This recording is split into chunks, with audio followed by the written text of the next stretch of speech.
Bismillahirrahmanirrahim. Assalamualaikum warahmatullahi wabarakatuh. Bismillahirrahmanirrahim. Innal hamdalillah nahmaduhu wa nasta'inuhu wa nastaghfiruh wa na'udzu billahi min shururi anfusina wa sayyiati a'malina. Man yahdihillahu fala mudhillalah wa may yudlil fala hadiyalah. Asyhadu an la ilaha illallah wahdahu la syarikalah wa anna Muhammadan abduhu wa rasuluhu la nabiyya ba'd.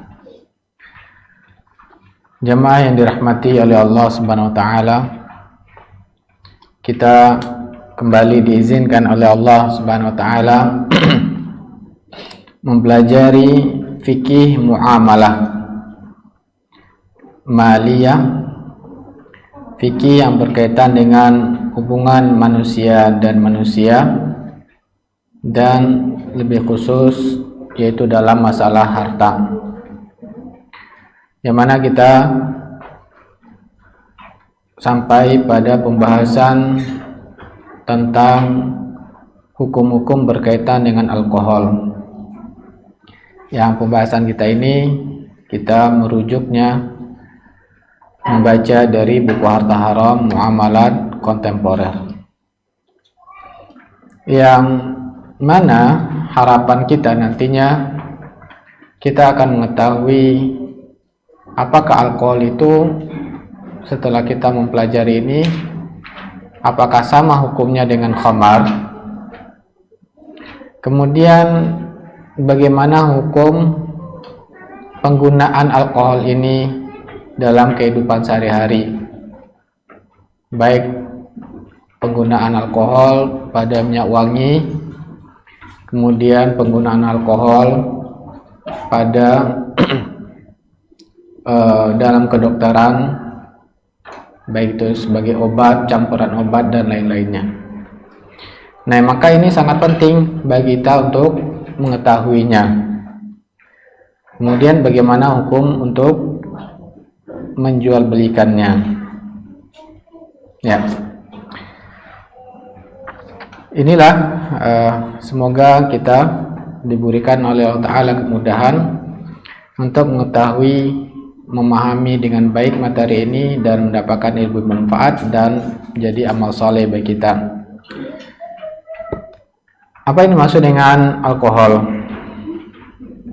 Alkohol adalah cairan yang tidak berwarna dan mudah menguap, mudah terbakar, kemudian merupakan unsur ramuan yang memabukkan. Senyawa organik ini mempunyai rumus kimia C2H5OH. Kemudian alkohol ini, ya, ada 3 jenis. Yang pertama etanol, yang kedua metanol, yang ketiga isopropil alkohol. Dari ketiga jenis ini, bagaimana kita mengetahuinya? Adapun etanol, alkohol jenis ini yang merupakan alkohol yang paling luas digunakan dalam dan merupakan bahan utama yang memabukkan dalam khamar.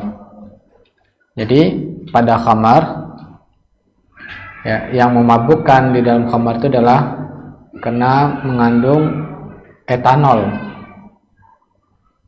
dan konotasi alkohol biasanya untuk alkohol jenis ini, ya, etanol ini. Kemudian adapun yang kedua yaitu metanol. Alkohol jenis ini biasa digunakan untuk mencairkan beberapa jenis zat, ya, juga digunakan dalam parfum dan bahan bakar. Kemudian alkohol ini sangat beracun dan dapat mengakibatkan kematian bagi orang yang meminumnya, sekalipun juga memabukkan. Ya, ini jenis metanol. Jadi memabukkan dan bahkan bisa mematikan. Ya. Kemudian ketiga, isopropil alkohol, yang mana jenis ini sangat beracun dan sama sekali tidak digunakan dalam pembuatan minuman keras. Jadi pembahasan kita mungkin yang pertama, apakah alkohol itu sama dengan khamar? Ya, tentunya kalau kita bahas sama dengan khamar, dan khamar itu diharamkan karena memabukkan, ya, karena memabukkan. Jadi penamaan khamar itu kita akan tak paham di dalam Islam sebagaimana kaidah yang disebutkan oleh Nabi SAW, kullu muskirin khamrun wa kullu muskirin haramun. Setiap yang memabukkan adalah khamar, dan setiap yang memabukkan itu adalah haram. Ya, jadi khamar itu apapun yang dapat memabukkan maka dinamakan dengan khamar. Jadi pembahasan kita pada alkohol jenis etanol dan juga metanol. Karena etanol merupakan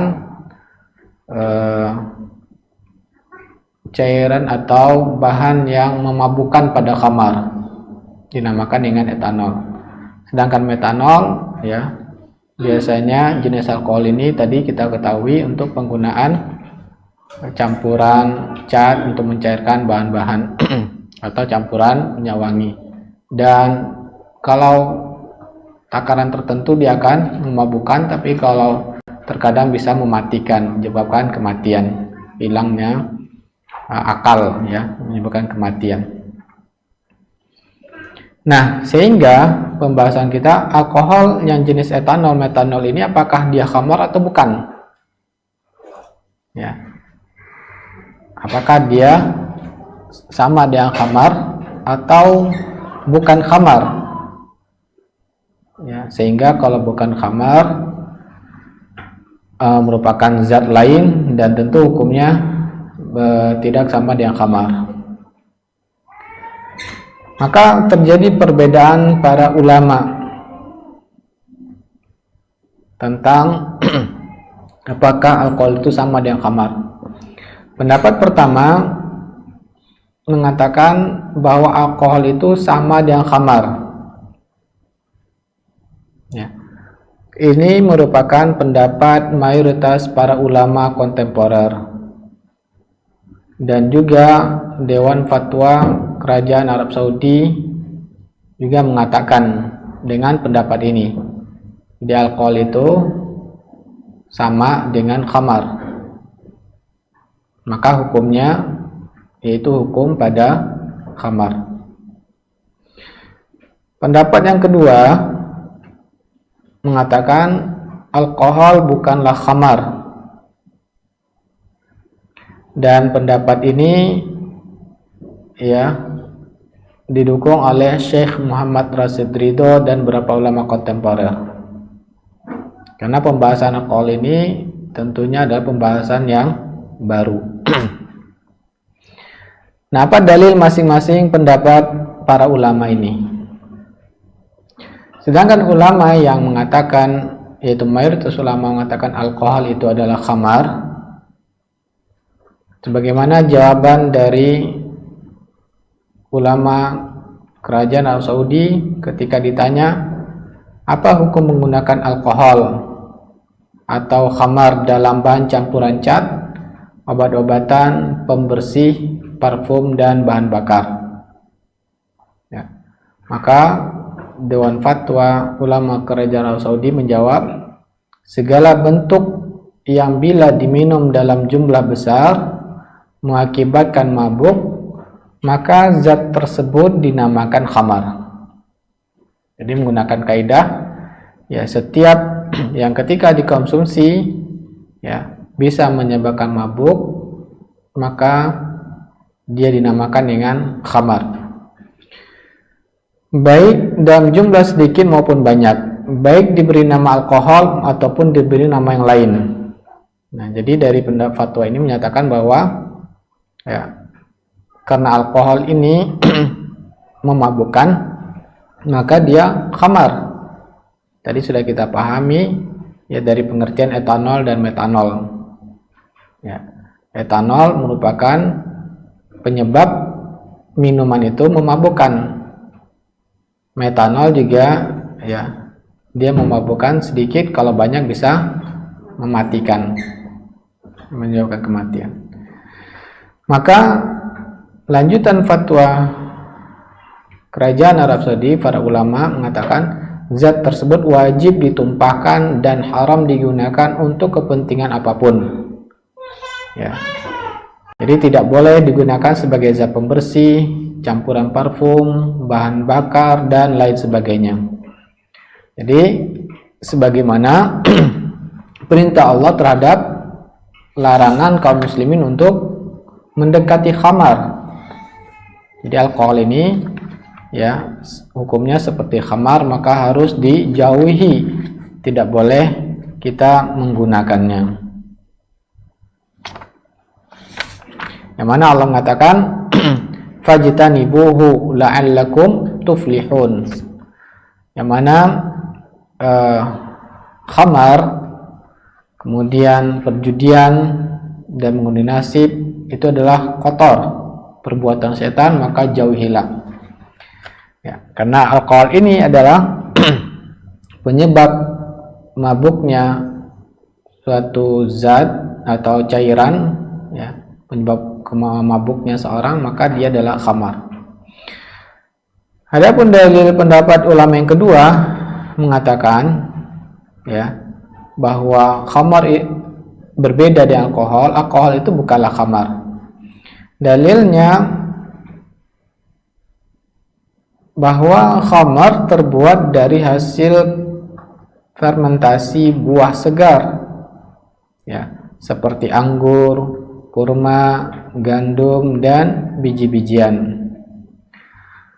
Adapun alkohol itu berasal dari kayu, kemudian akar dan serat tebu, kulit jeruk dan lemon, dan juga terdapat pada setiap adonan. Ya. Sekalipun alkohol adalah zat utama menyebabkan mabuk pada khamar, akan tetapi alkohol tidak dinamakan khamar, ya, baik secara bahasa maupun syariat. Jadi yang mengatakan, ulama yang mengatakan alkohol beda dengan khamar karena melihat dari asal mulanya, asal pembuatannya. Kalau khamar itu ya dari buah-buah segar, sedangkan alkohol dari selain itu.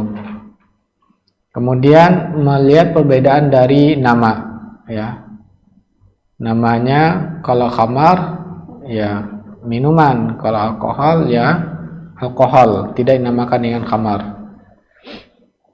Maka wallahu ta'alam, ya, dalil pendapat yang ulama membedakan antara alkohol dengan khamar ini ditanggapi bahwa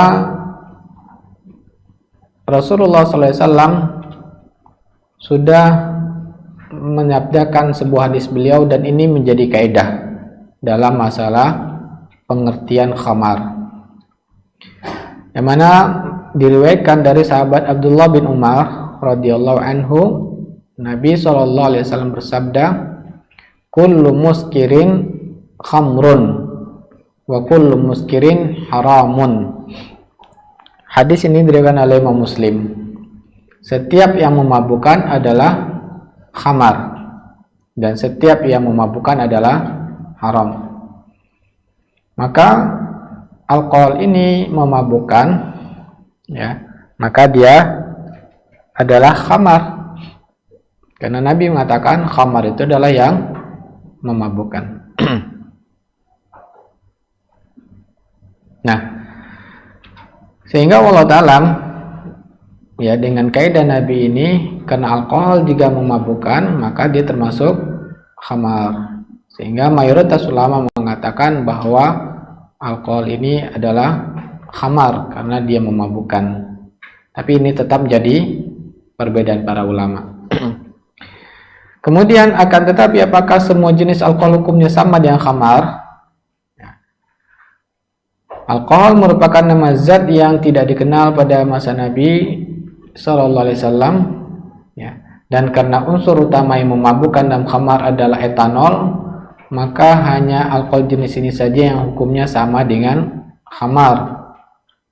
Jadi yang jenis etanol. Adapun metanol, maka ya menurut penulis Basim Al-Qarafi dalam An-Nawazil fi Taharah, Basim Al-Qarafi mengatakan bahwa yang sama menurut beliau, ya setelah menjelaskan perbedaan, mengetahui perbedaan para ulama, maka beliau mengatakan bahwa jenis etanol lah yang hukumnya sama dengan khamar. Adapun metanol ya dan isopropil alkohol, maka ini ya tidak sama dengan khamar, maka hukumnya ya berbeda dengan khamar. Nah, itulah kesimpulan tentang apakah alkohol itu sama dengan khamar. Jadi yang sama, yang khamar itu adalah pada etanolnya, karena metanol tadi bisa mematikan dan hanya kalau sedikit dia yang memabukkan, tapi kalau banyak bisa mati. Ya, bukan hanya memabukkan, maka hukumnya seperti racun. Begitu juga dengan isopropil alkohol. Permasalahan berikutnya, ya, memproses khamar menjadi zat lain. Bolehkah khamar diproses menjadi zat lain yang halal untuk dikonsumsi, seperti mengubah khamar menjadi cuka? Ya. Jadi ini masih berkaitan masalah khamar. Maka para ulama telah sepakat bahwa bila mana khamar berubah menjadi cuka dengan sendirinya tanpa ada campur tangan manusia, cuka tersebut hukumnya halal. Ya. Jadi ini yang disepakati para ulama bahwa jika berubah sendiri secara alami menjadi cuka, maka dia halal. Akan tetapi para ulama berbeda pendapat bila perubahan tersebut disebabkan oleh perbuatan manusia yang memprosesnya menjadi cuka dari khamar, maka terjadi perbedaan para ulama.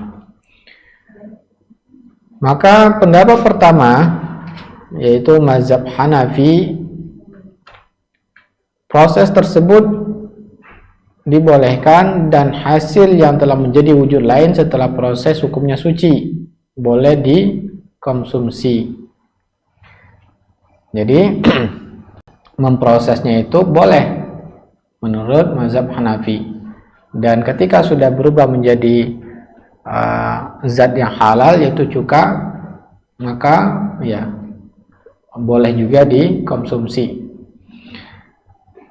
Kenapa? Karena berdalil dengan sabda Nabi SAW,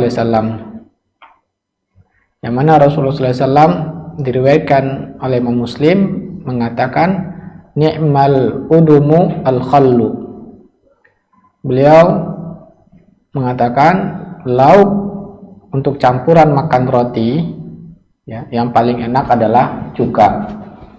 Jadi makan roti dicampur dengan cuka.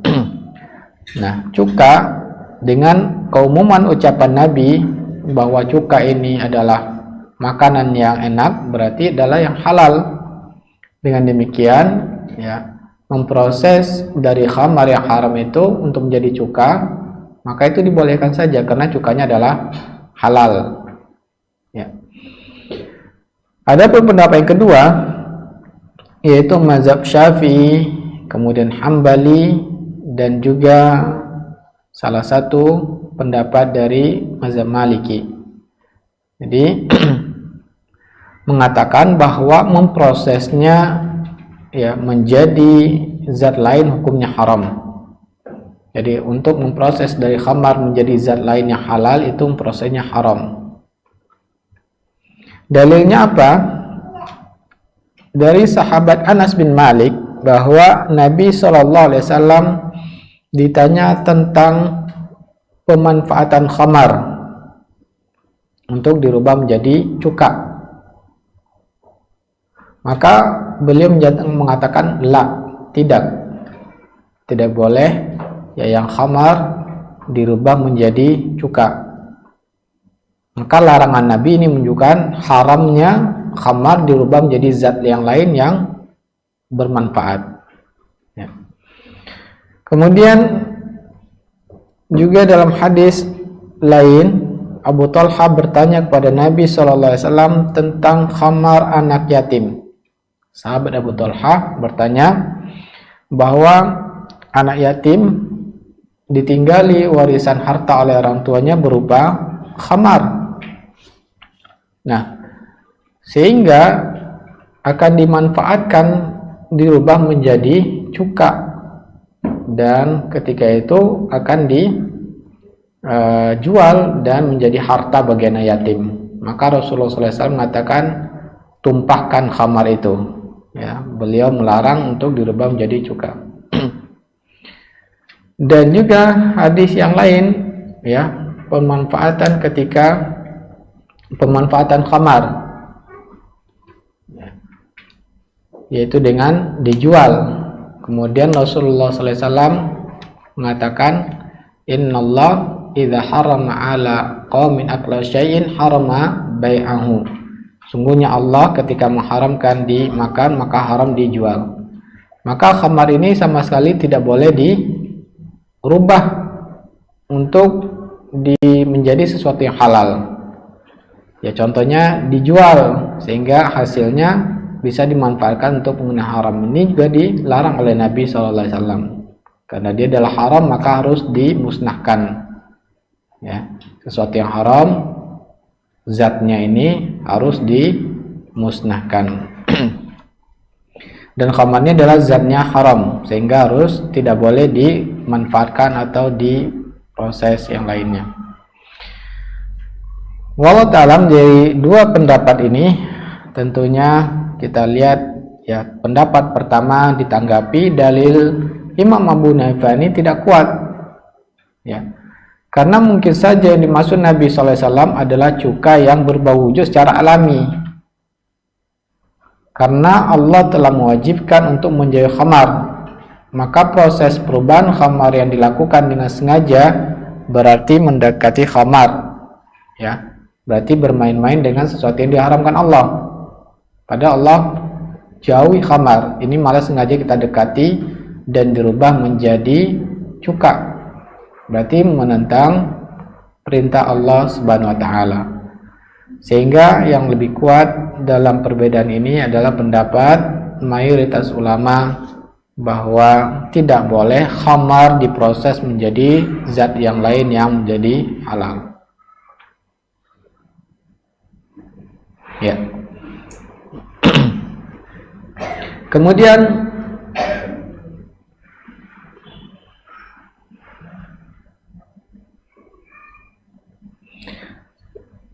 setelah para ulama tadi mengatakan bahwa memprosesnya untuk menjadi sesuatu yang halal itu diharamkan, pendapat mayoritas ulama ya haram memprosesnya, tetapi mayoritas ulama juga berbeda pendapat jika memang sudah berubah jadi cuka ya, sudah diproses dengan cara misalkan ada orang yang memprosesnya walaupun itu perbuatannya adalah haram, tapi sekarang sudah berubah menjadi cuka, apakah ya setelah menjadi cuka itu halal ataukah tetap najis karena asalnya adalah, ataukah tetap haram karena asalnya adalah khamar? Ya, jelas permasalahannya. Kalau dahulu kita pembahasan khamar, kita mengetahui terjadi perbedaan para ulama apakah khamar itu najis atau tidak najis.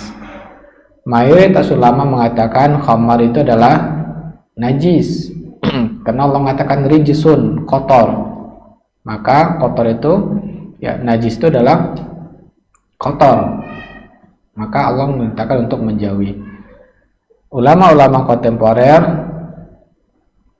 seperti Syekh Bin Baz, Syekh Albani, Syekh Utsaimin mengatakan bahwa tidak najis khamar itu tidak najis, ya. Walaupun mereka mengatakan bahwa tidak boleh kita mendekatinya, tapi mereka mengatakan tidak najis. Kenapa? Dasarnya karena seandainya najis, tentulah Nabi SAW perintahkan ketika khamar ditumpahkan di jalan-jalan di kota Madinah untuk membersihkan najis dengan cara menyiramnya dengan air. Maka terjadi tentang masalah khamar itu najis atau tidak najisnya.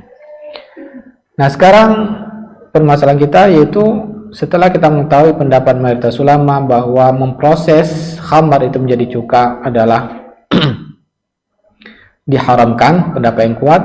Tetapi ketika sudah menjadi cuka, boleh atau tidak kita memakannya? Ya. Sebagian ulama yang tadi mengatakan bahwa prosesnya haram, hukumnya tetap najis dan tidak halal dikonsumsi. Karena berdalil sebuah asar yang diriwayatkan dari Umar bin Khattab radhiyallahu anhu, beliau pernah berkata, "Jangan kalian makan cuka yang terbuat dari khamar kecuali perubahannya terjadi secara alami." Asar ini, perkataan Umar bin Khattab ini diriwayatkan oleh Al-Baihaqi. Adapun sebagian ulama mengatakan bahwa hukumnya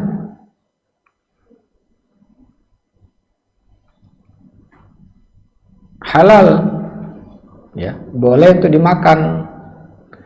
Walaupun prosesnya haram, tapi karena sudah berubah menjadi cuka, maka cuka hukumnya halal.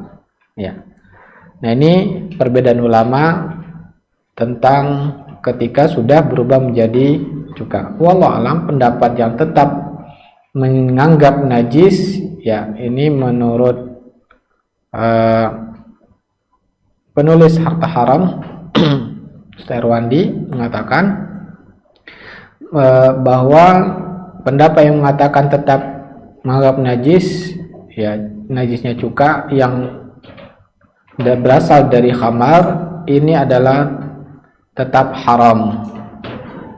Tujuannya apa diharamkan, mengambil pendapat yang tetap mengharamkan, yaitu sadduz zari'ah. Sadduz zari'ah itu menutup celah supaya orang-orang tidak melakukannya, ya. Kalau seandainya ini dibolehkan, tentu akan banyak orang melakukan yang haram ini, yaitu memproses khamar menjadi cuka. Dan ya, supaya tidak terjadi, maka ya dibikinlah hukumnya menjadi cukanya tersebut jadi haram, ya, agar tidak ada orang yang berani merubah khamar itu menjadi cuka.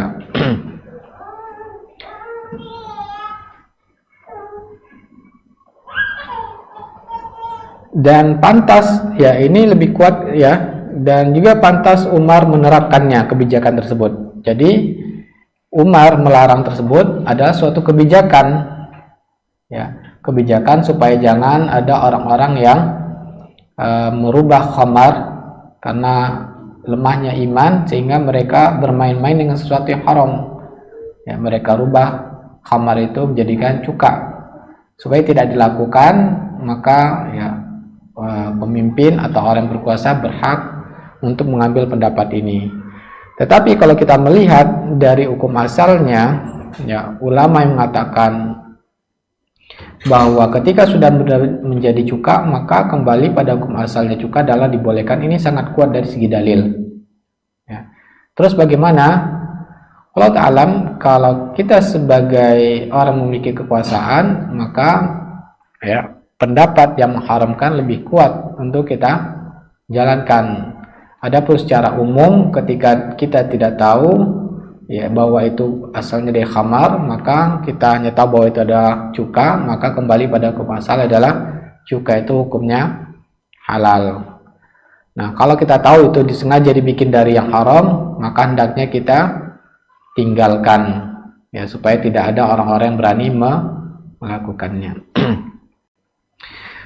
Nah, sekarang kita masuk pada masalah berikutnya, yaitu makanan atau minuman yang mengandung alkohol, ya, yang ada alkoholnya.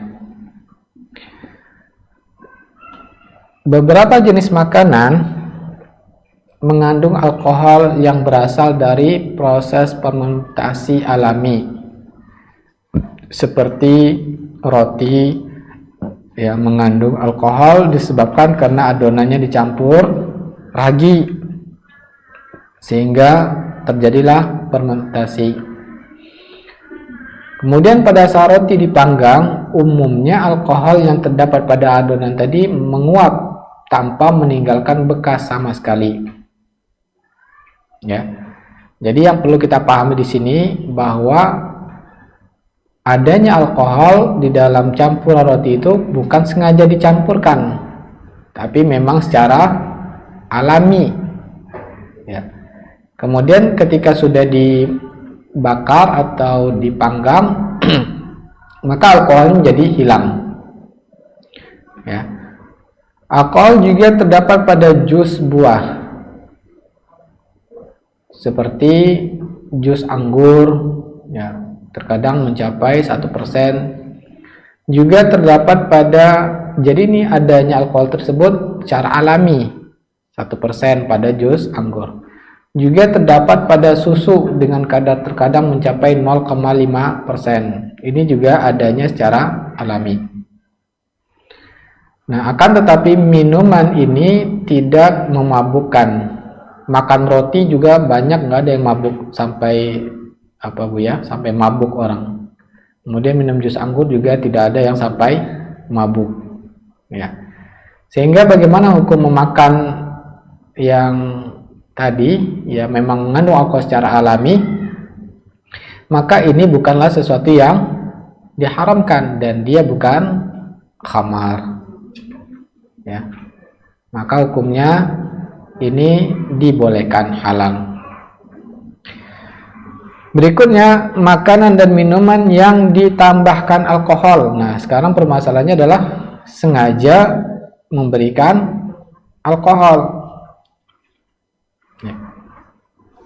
Alkohol digunakan secara luas dalam industri pangan sebagai zat pewarna, kemudian sebagai perasa, dan juga supaya baunya menarik untuk dikonsumsi.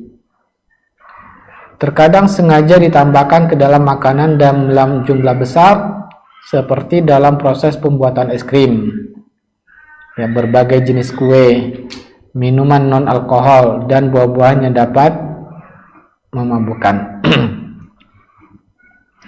Nah, hukum menggunakan alkohol dalam produk makanan ini diharamkan di dalam Islam. Ya, sengaja kita mencampurkan alkohol ke dalam makanan, ini adalah perbuatan yang diharamkan. Karena tadi kita sudah mengetahui bahwa alkohol itu menurut mayoritas ulama adalah khamar. Jadi sengaja mencampurkan alkohol ini, yang etanol ini, ya, ini adalah melanggar perintah Allah, yang mana Allah mengatakan fajtanibuhu pada khamar, dan alkohol tadi adalah sama dengan khamar.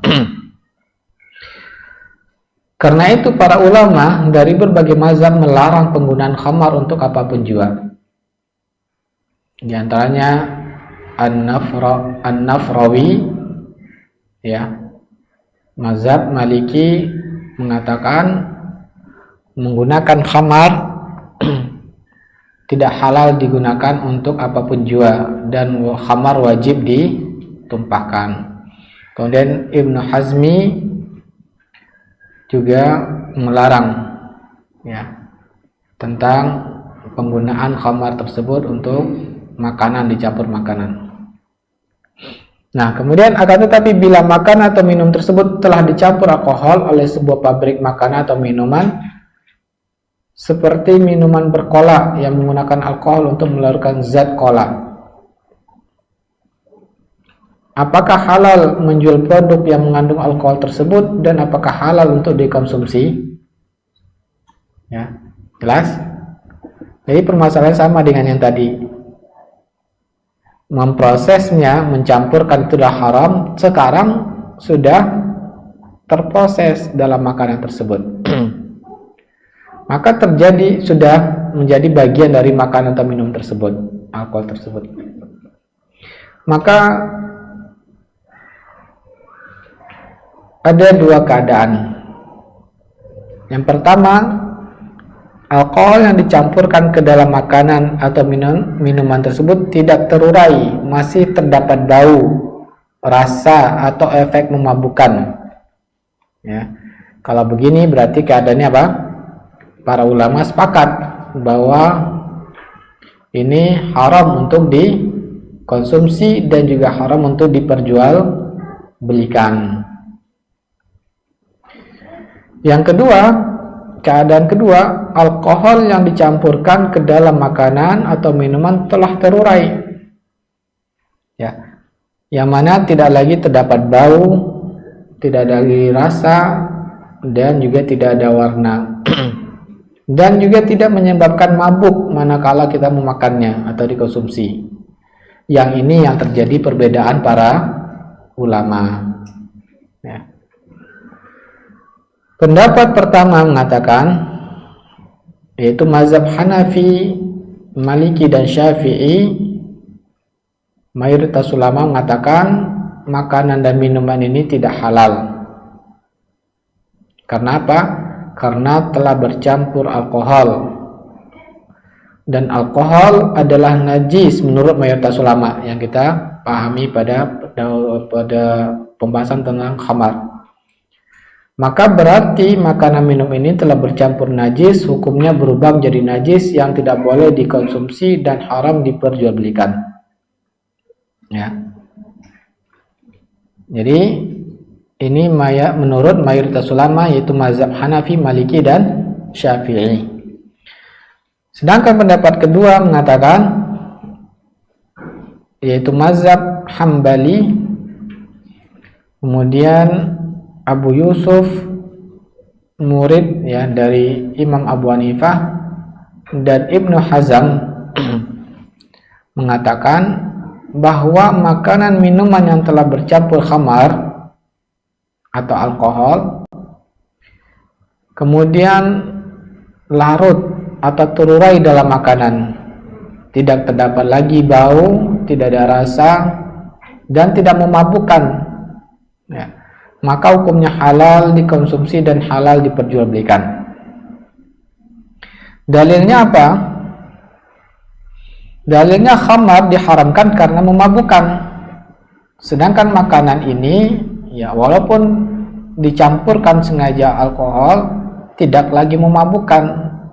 Ini menunjukkan bahwa khamar telah berubah wujud menjadi zat lain, bukan memabukkan lagi, ya, tapi sudah berubah menjadi yang halal, yang tidak memabukkan.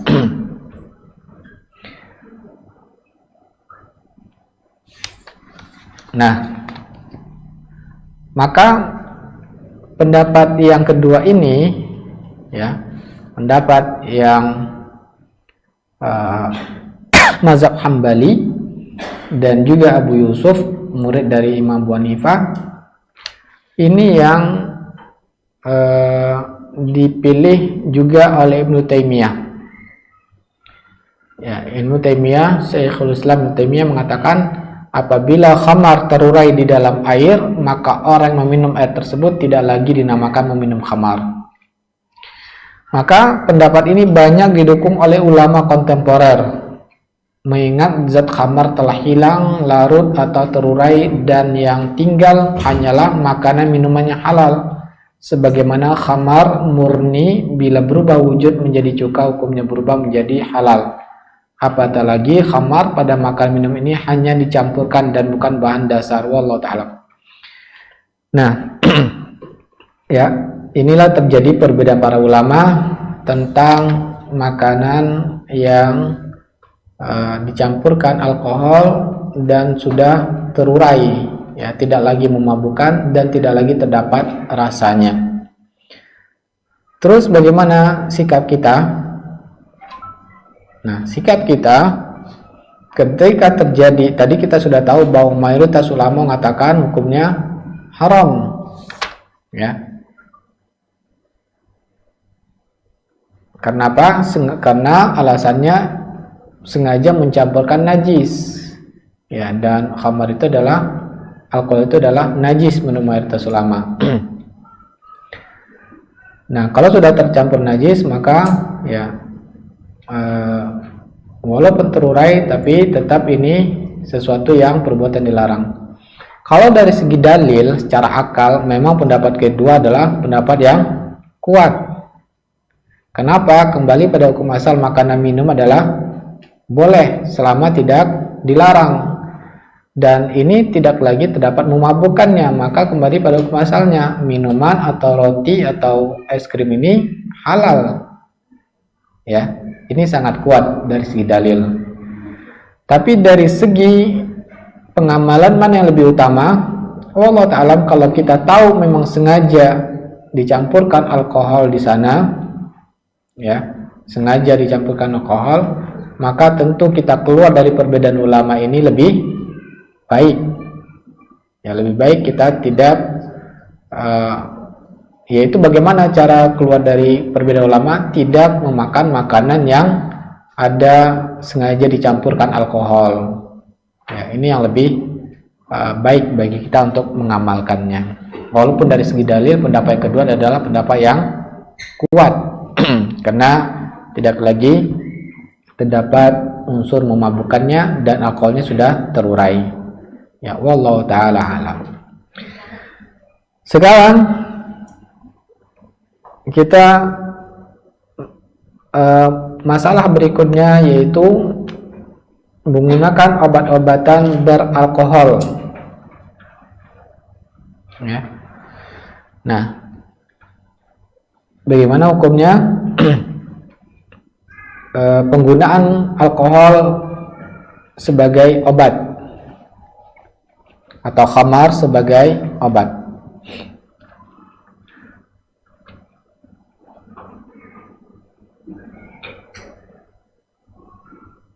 Bila ada suatu obat selain khamar untuk mengobati suatu penyakit, ya, maka para ulama sepakat haram hukumnya menggunakan khamar sebagai obat. Jadi para ulama sepakat bahwa khamar tidak boleh digunakan sebagai obat jika ada obat lain, ya, ini kesepakatan para ulama. Tetapi bila tidak ditemukan obat lain yang cocok untuk penyakit tersebut kecuali khamar atau alkohol, maka para ulama berbeda pendapat tentang hal ini. Nah, jadi perbedaan para ulama adalah jika tidak ada alternatif lain, boleh tidak digunakan sebagai obat. Ini permasalahannya adalah alkohol murni, ya. Alkohol murni atau khamar. Ya.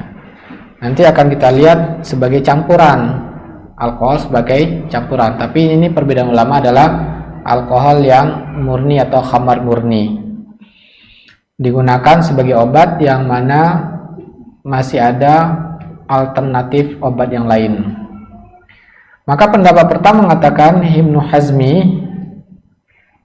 dan juga sebagian ulama mazhab Syafi'i membolehkan pengobatan yang khamar karena penderita tidak menemukan obat yang cocok selain khamar.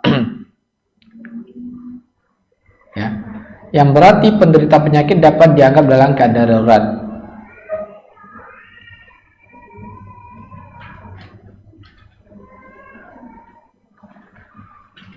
Ya. Dalilnya apa? Kias meminum khamar sebagai pengobatan dalam keadaan darurat dengan memakan makanan yang haram dalam keadaan darurat. Ya, memakan makanan yang haram itu menjadi boleh, maka begitu juga menggunakan khamar dalam darurat maka boleh, ya. Nah, di kias, analoginya kias. Tanggapan dalil ini tidak kuat karena syarat sah sebuah kias harus tidak bertentangan dengan Al-Quran dan hadis. dan menggunakan khamar sebagai pengobatan telah dilarang oleh Nabi Shallallahu Alaihi Wasallam, sebagaimana yang diriwayatkan oleh Imam Muslim, yang mana Tariq menjelaskan bahwa ia membuat khamar untuk pengobatan. Lalu Nabi SAW bersabda, "Innahu laisa bidawa walakinnahu da." Khamar itu bukanlah obat, tetapi dia adalah penyakit. Maka pendapat kedua mayoritas para ulama dari mazhab Hanafi, Maliki, Syafi'i, dan Hambali mengharamkan penggunaan khamar sebagai obat sekalipun dalam keadaan darurat. Ya. Dan pendapat ini merupakan keputusan Al-Majma' Fiqih Al-Islami dalam Daurah ke-16 tahun 2002 yang berbunyi tidak boleh menggunakan khamar murni untuk pengobatan dalam kondisi apapun. Ya.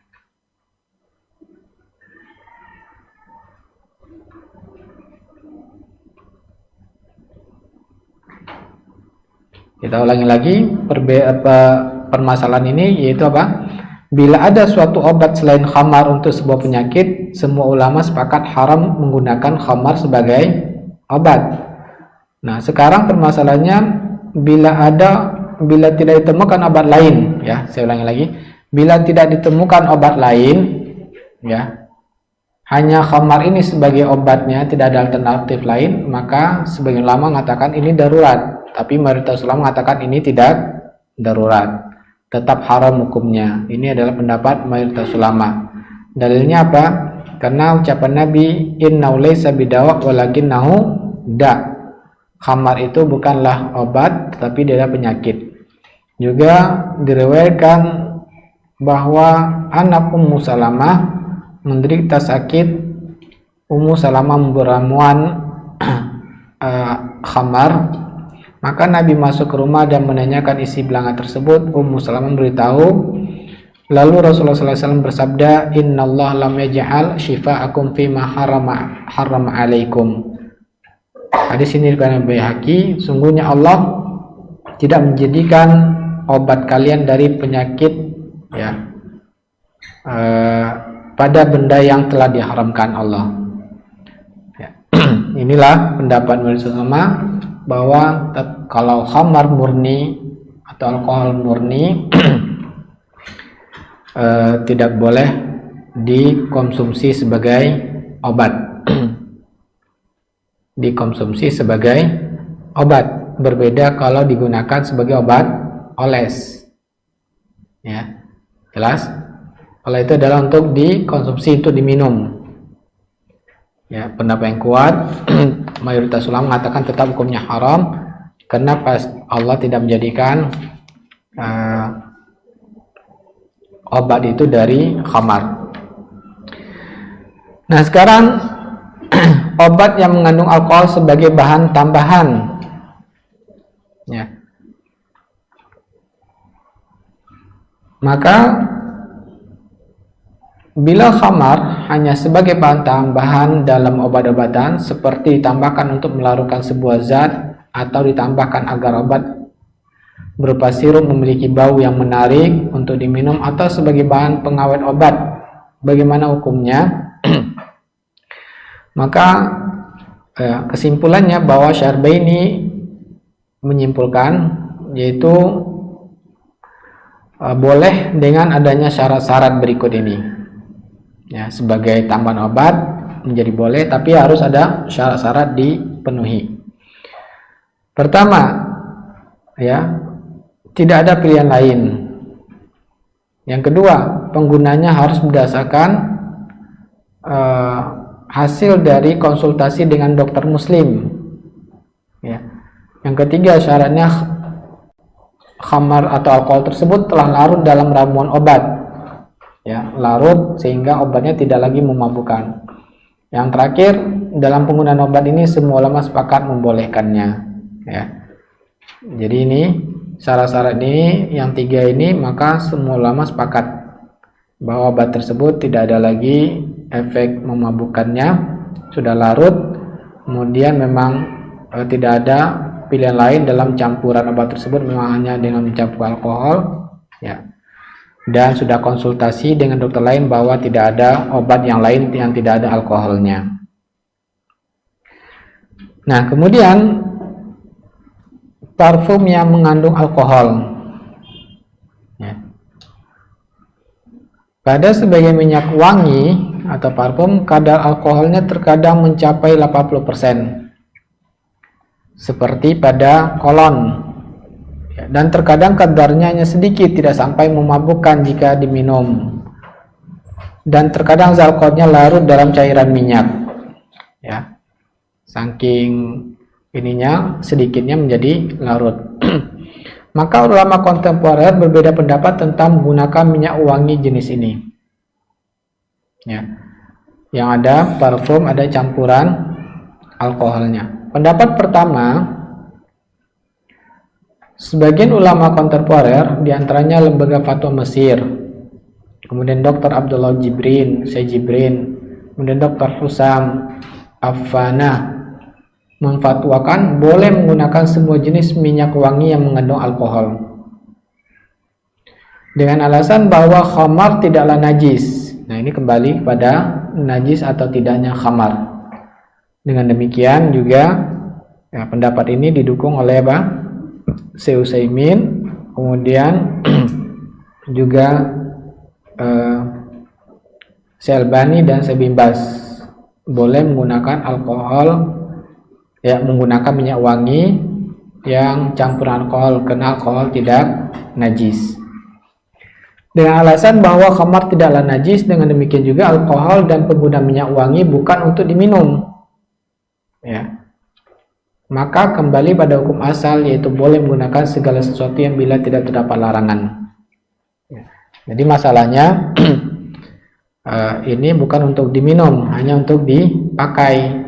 Dan kemudian bahwa alkohol tidak najis. Ya.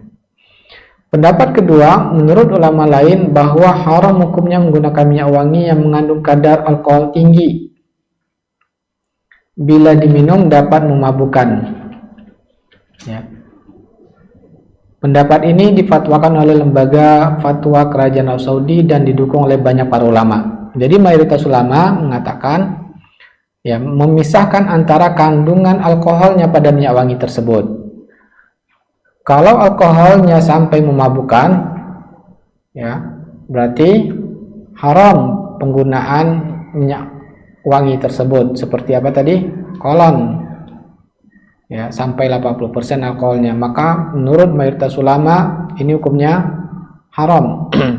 Tapi kalau kandungannya sedikit, ya, maka tidak sampai memabukkan, maka ini ya terjadi perbedaan para ulama juga apakah najis atau tidak. Ya, kalau seandainya tidak najis menurut ulama kontemporer yang sedikit ini, maka boleh menggunakannya. Tapi kalau ta'alam, sepengetahuan saya juga Syekh Bin Baz dan Syekh Albani, ya, karena Allah mengatakan menghindari, ya, fajtanibu, ya, maka sebaiknya jangan menggunakan minyak wangi yang mereka juga melarang mencampurkan alkohol ke dalam minyak wangi. Ya. Tapi kalau memang sudah terdapat alkohol padanya, maka bolehkah menggunakannya? Kalau hanya sedikit boleh, tapi kalau banyak, ya, maka mayoritas ulama Saudi mengatakan hukumnya haram. Ya. Jadi dari pendapat ini yang mengatakan kalau kandungan alkoholnya tinggi bisa memabukkan, haram. Pertama, menurut mayoritas para ulama fikih bahwa khamar adalah najis, maka menggunakan minyak wangi yang mengandung kadar alkohol tinggi berarti menggunakan benda yang terkena najis. Yang kedua, bagi ulama yang menganggap khamar ini tidak najis juga melarang menggunakan minyak wangi, ya, yang mengandung alkohol tinggi. Tadi yang kita katakan, Syekh Albani, Syekh Bin Baz, Syekh Utsaimin, kalau alkoholnya tinggi pada minyak wangi tersebut mereka melarang, ya, karena Allah telah mewajibkan untuk menjauhi khamar, ya, menjauhi untuk alkohol ini.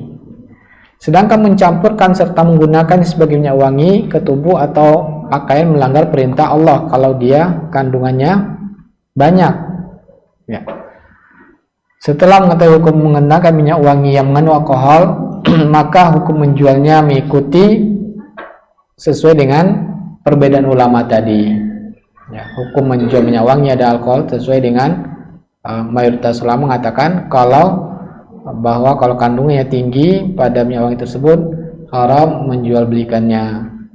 Ya, tapi yang mengatakan boleh menurut Dr. Abdullah Jibrin dan Syekh Husam Afana boleh menjual alkohol yang minyak wangi yang kandung alkoholnya yang walaupun besar.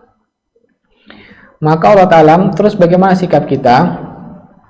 Ya, sikap kita yaitu yang lebih baik yang bagaimana? Keluar dari perbedaan para ulama. Ya, ini terjadi perbedaan ulama, maka yang lebih baik bagi kita yaitu menggunakan minyak wangi yang tidak ada campuran alkoholnya dan juga memperjualbelikan minyak wangi yang tidak ada campuran alkoholnya. Wallahu ta'ala alam. Itu yang lebih baik. Ya. Adapun hukumnya secara ininya terjadi perbedaan para ulama.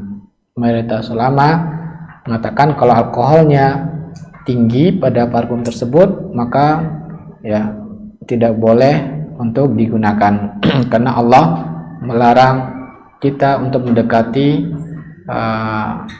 khamar atau alkohol tersebut.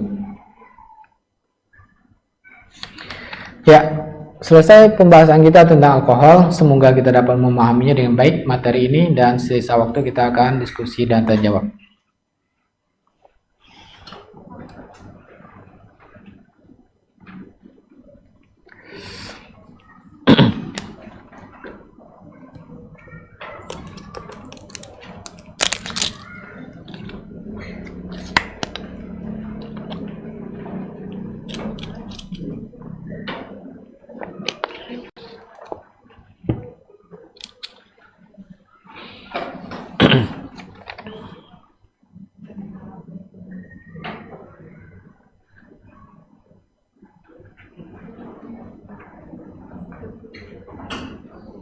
Ya, bismillah. Assalamualaikum. Apabila suami menggunakan wewangian setiap hendak ke masjid, namun parfumnya mengandung alkohol, apakah boleh?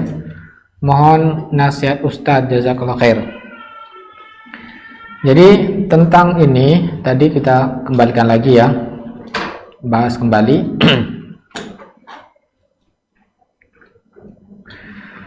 Bahwa sebagian ulama memfatwakan boleh menggunakan semua jenis minyak wangi yang mengandung alkohol. Ini juga lembaga fatwa Mesir dan juga dikuatkan oleh Syekh Jibrin dan Hasan Afana. Kemudian pendapat kedua, lihat alkoholnya. Ya, kalau alkoholnya kadarnya tinggi bisa memabukkan, maka ya tidak boleh digunakan. Berdasarkan perintah Allah, fajtanibuhu, jauhilah ya. Bahkan ulama yang mengatakan bahwa alkohol tidak najis atau khamar tidak najis seperti Syekh Albani, Syekh Utsaimin, mereka mengatakan bahwa alkohol tidak najis.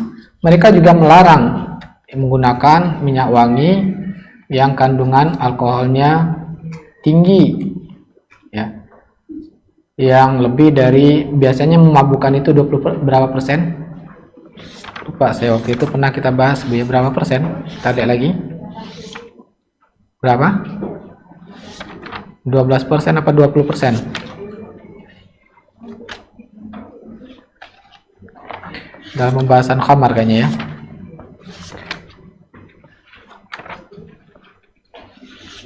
Wah, ini 8-20% ya. Biasanya terdapat alkohol sekitar kadar berkisar antara 8-20%. Ya, maka kalau alkohol itu kalau minyak wanginya sampai mengandung memabukkan ya, berarti antara 8-20%. Kalau di bawah itu maka masih dibolehkan oleh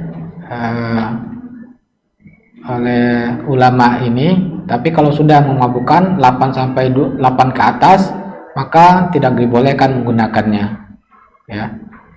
Wallahu ta'alam. Maka lihat parfum ini kandungan berapa persentasenya. Ya. Tapi yang lebih utama, ya, yang lebih utama, carilah minyak wangi yang tidak mengandung alkohol. Kalaupun mengandung alkohol, maka kandungannya di bawah 8%.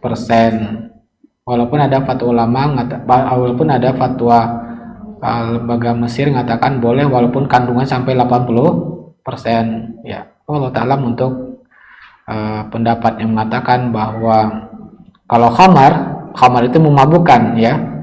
Jadi kalau sudah 8% itu kan sudah memabukkan minyak wanginya, kan alkoholnya. Maka ya tidak boleh kita dekati. Karena Allah perintahkan kita untuk fajtanibu, jauhi. Masa kita untuk sholat menggunakan minyak wangi yang kandungannya khamar, memabukkan. Jelas? Semoga bisa dipahami.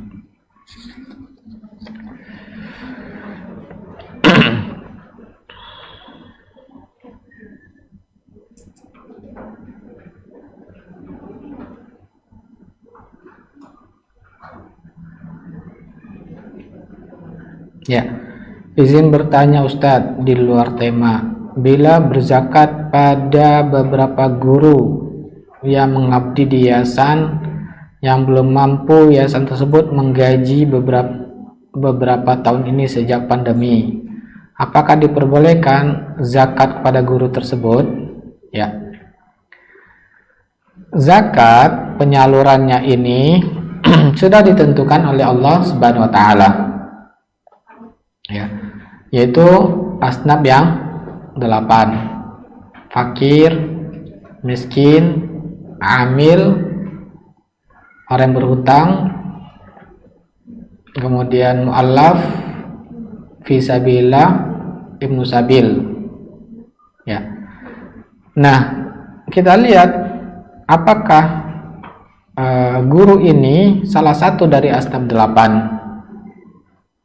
Mungkin ya kita lihat yang dari ini memungkinkan, mungkin dari fakir atau dari miskin. Ya, kalau fakir saya rasa tidak, karena mesti ada pendapatan yang lain. Mungkin miskin itu apa? Orang memiliki pendapatan tapi masih kurang. Nah, kalau kita melihat memang guru ini miskin, tapi melihat ini bukan melihat hanya sekedar melihat saja, Bu, ya, tapi memang ada dasarnya. Maksud saya bagaimana? Karena kalau hanya melihat saja tanpa ada dasar, itu tidak bisa jadi patokan, karena bisa menyebabkan zakat tidak sah.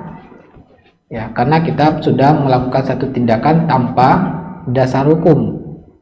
Maksud saya bagaimana? Nah, suatu kejadian, saya memiliki teman yang mana dia mendapat pertanyaan dari temannya, seorang marbot di salah satu masjid. Ya, dia mendapatkan zakat dari jamaah. Kemudian dipertanya, apakah saya ini berhak zakat atau saya malah wajib zakat? Kemudian beliau menanyakan tentang usahanya. Ya, ternyata marbot ini walaupun kerjanya sehari-hari di masjid ini sebagai marbot, ternyata di kampungnya ada usaha kerjasama dengan temannya, dan selalu hasilnya dikirim ke dia. Setelah teman saya ini melihat hasil pendapatan dia, ternyata dia wajib zakat. Dia orang kaya ternyata, karena orang wajib zakat itu adalah orang yang kaya, karena sudah lebih kebutuhannya, dan Allah mengatakan mereka adalah orang kaya. Nabi SAW mengatakan diambil dari orang kaya. Ternyata orang ini yang menyalurkan zakat, dia hanya melihat secara apa? Sehari-harinya, tidak mengetahui hakikatnya. Paham maksud saya? Banyak yang kita melihat kira-kira meminta-minta di jalan. Kita melihatnya orang miskin, tapi ternyata dia punya rumah, punya tabungan. Bahkan juga kisah nyata, ada seorang meminta-minta, ternyata ketika dia meninggalkan harta miliaran. Ya, dia minta-minta pekerjaannya. Nah, dengan demikian ini bisa menyebabkan zakat kita tidak sah kalau mengeluarkan tanpa dasar, hanya melihat secara kasar. Ya, paling tidak kita punya dasar. Kita lihat memang di cara hitung-hitungannya, kalau gaji sekian untuk kebutuhan anak sekian, istri sekian, ini memang kurang. Paham maksud saya, Ibu ya? Nah, atau bisa juga fi sabilillah jika memang mengajar agama. Nah, ini peluang kedua. Bolehnya kita menyalurkan zakat kalau seandainya menyalurkan agama dan dia tidak mendapatkan gaji. Ya. Karena dikiaskan fi sabilillah bahwa dalam ayat Allah Ta'ala sepakat para ulama fi sabilillah adalah orang-orang berperang di jalan Allah, para tentara yang mereka berjihad. Kemudian ya, jalan Allah tersebut, agama Allah dijaga bisa dengan berperang, bisa dengan mengajarkan agama Islam ketika tidak ada peperangan. Ya, ketika tidak ada peperangan, maka menjaga agama Allah dengan cara mengajarkan agama Allah pada masyarakat, pada umat. Dan ini cara menjaga agama Allah supaya tetap dari orang-orang yang ingin menghancurkan Islam itu sendiri dengan cara mengajarkan teori-teori yang jauh dari Islam atau mengajarkan ajaran-ajaran di luar Islam seolah-olah itu Islam padahal bukan Islam, sehingga butuh orang-orang yang mengajarkan Islam yang benar untuk menjaga agama Allah. Maka jika guru ini tidak digaji, maka boleh disalurkan zakat ya untuk dianggap sebagai gajinya. Ya. Paham maksud saya? Dianggap sebagai gajinya. Kalau memang tidak digaji, tapi kalau sudah digaji, maka tidak boleh disalurkan zakat. Wallahu ta'ala. Kalau sudah ada ya digaji dari mengajarnya tersebut. Bismillah.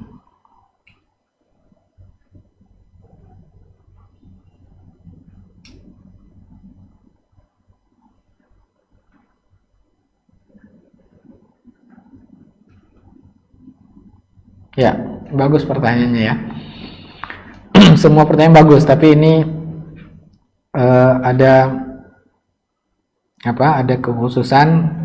Kita lihat pertanyaan. Assalamualaikum Ustaz, apakah berdosa jika kita tidak mengamalkan ilmu muamalah kontemporer ini padahal sudah tahu dengan alasan mengambil pendapat yang membolehkan? Contoh, hukum manfaat e-wallet, jual beli di trotoar, zakat fitri diganti uang. Ya.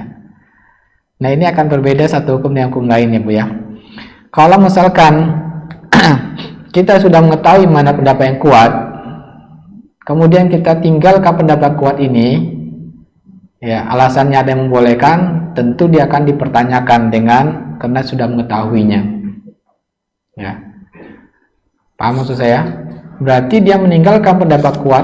Kuat itu artinya apa? Kuat berdasarkan dalil. Dia tinggalkan karena untuk hawa nafsu. Ya, hawa nafsunya karena wah ini kayaknya saya kayaknya dalam masalah ini saya ngambil pendapat ini. Padahal dia tahu mana pendapat yang kuat lebih dekat pada dalil. Maka tentu dia akan dipertanyakan nanti di akhirat oleh Allah SWT. Dan tentunya ya ini termasuk orang yang tidak mengamalkan ilmunya, dia akan berdosa. Ya, wallahu ta'ala alam. Tapi kalau memang menurut dia perbedaan ulama, memang menurut dia pendapat ulama ini kuat dengan dalil, ini berbeda. Paham maksud saya? Contohnya orang berpendapat yang menguatkan pendapat dan dia memang menurut dia itu yang kuat pendapat dalam masalah ini, maka tidak berdosa. Karena memang ada ijtihad. Ijtihad itu artinya apa? Sudah mengeluarkan seluruh kemampuannya dan itu hasil ijtihadnya. Ya, maka dia memang wajib mengamalkan hasil ijtihadnya tersebut. Nah, tapi ketika dia sudah tahu ada pendapat yang kuat dan dia tinggalkan mengikuti pendapat yang menurut dia itu lemah, maka dia akan berdosa. Wallahu ta'ala.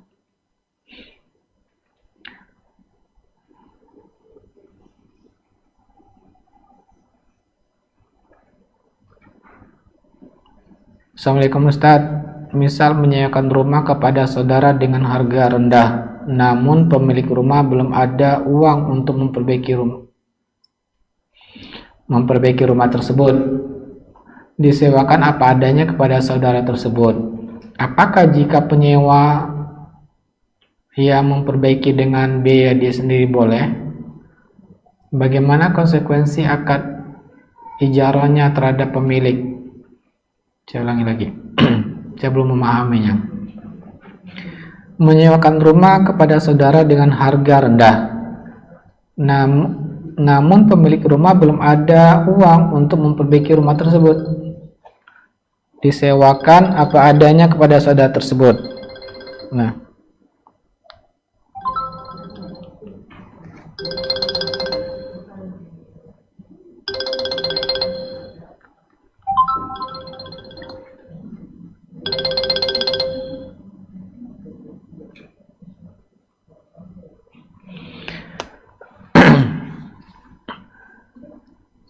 disewakan apa adanya kepada saudara tersebut. Apakah jika penyewa atau saudara tersebut memperbaiki dengan biaya dia sendiri, bolehkah? Ya, bagaimana konsekuensi akad ijarah terhadap pemilik? Gini aja solusinya supaya jelas ya, bahwa upah memperbaiki tersebut untuk mengurangi sewa ya, supaya jelas akadnya demikian saja. Ya, untuk mengurangi sewa atau bagian dari sewa, maksud saya, maaf.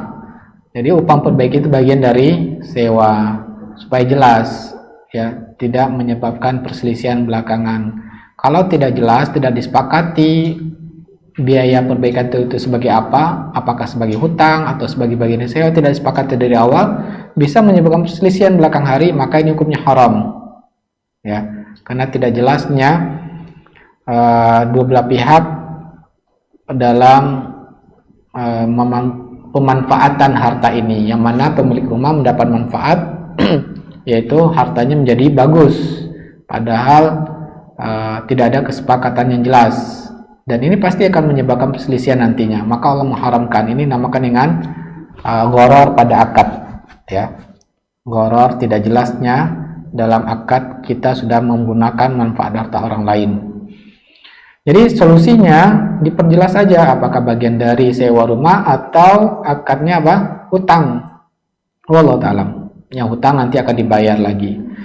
Bismillah Ustadz, izin bertanya bagaimana hukumnya makanan yang dicampur dengan rum atau cukai yang dari Cina yang terkenal itu? Ya. Rum itu apa kan? Kandung alkoholnya tinggi ya? Ya. Maka tadi ya, proses mencampurkan itu hukumnya apa? Haram ya. Proses mencampurkannya itu seorang muslim tidak boleh melakukan, menambahkannya. Nah, kemudian sekarang hukum memakannya. Bagaimana hukum memakannya? Maka kalau masih ada rasa beda makanan yang dikasih rum dengan adanya rum ya, maka ini hukumnya haram. Wallahu ta'ala. Tapi kalau hilang rasanya, tidak ada lagi rasa khamarnya itu, tidak ada rasa lagi dan sudah larut ya, maka kalau secara dalil ya kembali pada hukum asal, apa ini makan itu halal, maka kalau halal maka halal. Tapi lebih baik supaya keluar dari selamat dari perbedaan ulama tadi, memang secara kuat dalil kalau seandainya tidak ada rasa, sudah larut ya, kuat, tapi lebih baik kita tidak memakannya. Wallahu ta'ala.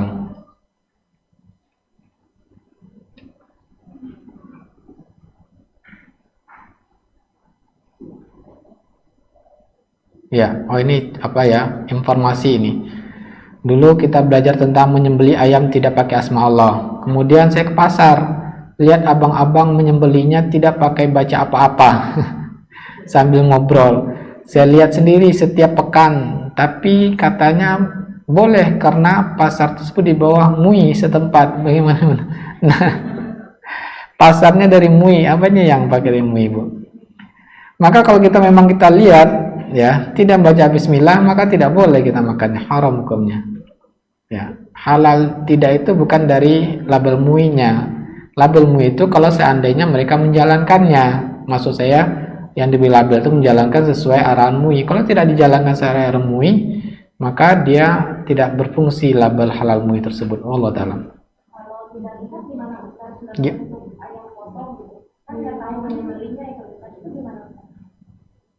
Tidak tahu apa, Bu? Kalau tidak tahu halal, hukum asalnya bahwa semua nyembeli itu membaca bismillah. Ya. Nah, kalau ini ibu yang informasikan ke kita, dia memang langsung nggak baca bismillah sambil ngobrol, ya, maka melihat langsung itu menyebabkan haram karena sembeli harus menyebut nama Allah. Assalamualaikum, afwan Ustadz, apa hukum menggunakan hand sanitizer ya mengandung alkohol? Nah, ya baik. Ini bagus pertanyaan tambahan. Tadi kita menjelaskan kalau dikonsumsi. Sekarang bagaimana digunakan sebagai obat oles, alkohol murni ya. Alkohol murni seperti untuk hand sanitizer. Maka Allah Ta'ala ini dibolehkan para ulama karena hajat, karena kebutuhan. Dibolehkan karena ada hajat, adanya kebutuhan. Sebagaimana fatwa Ibnu Taimiyah, maka kalau ada kebutuhan yang khamar ini karena tidak dia dikonsumsi, maka hanya untuk kebutuhan, maka dia dibolehkan. Ya. Assalamualaikum Ustadz, afwan, keluar dari tema, bolehkah kita berkurban dengan lebih dari 1 ekor kambing, misalkan 1 ekor berkurban di lingkungan tempat tinggalnya, 1 ekor dia kurban di kampung halaman. Kalau soal bolehnya boleh, nggak ada masalah itu, ya nggak haram, boleh tentunya. Tentu akan mendapatkan pahala yang banyak ketika dia banyak bersedekah. Assalamualaikum Ustadz, afwan, ana mau tanya bagaimana dengan hand sanitizer? Sama ya, hand sanitizer sudah kita sampaikan karena ada hajat yang sifatnya oles ya, dan ya kita memang hajat untuk itu, maka hukumnya dibolehkan karena tidak Nah, terus apa bedanya dengan parfum? Parfum ada hajat nggak kita? Kalau hand sanitizer kan ada hajat untuk membunuh bakteri ya, terbukti secara labor memang membunuh bakteri, dan itu bisa melindungi kita, salah satu alasan untuk melindungi kita dari bakteri dan juga virus bakteri ya. Maka ada hajat untuk itu menjaga kesehatan nyawa. Paham maksudnya hajat? Tapi kalau parfum yang kandungan alkoholnya tinggi, itu ada hajat atau tidak untuk menggunakan wangi-wangian? Maka ya ada alternatif lain. Alternatif lain yaitu minyak wangi yang tidak ada mengandung alkohol ya. Allah Ta'ala tidak ada hajat sampai untuk itu, hanya sunnah, sedangkan menjaga nyawa dan penyakit ini adalah hukumnya wajib.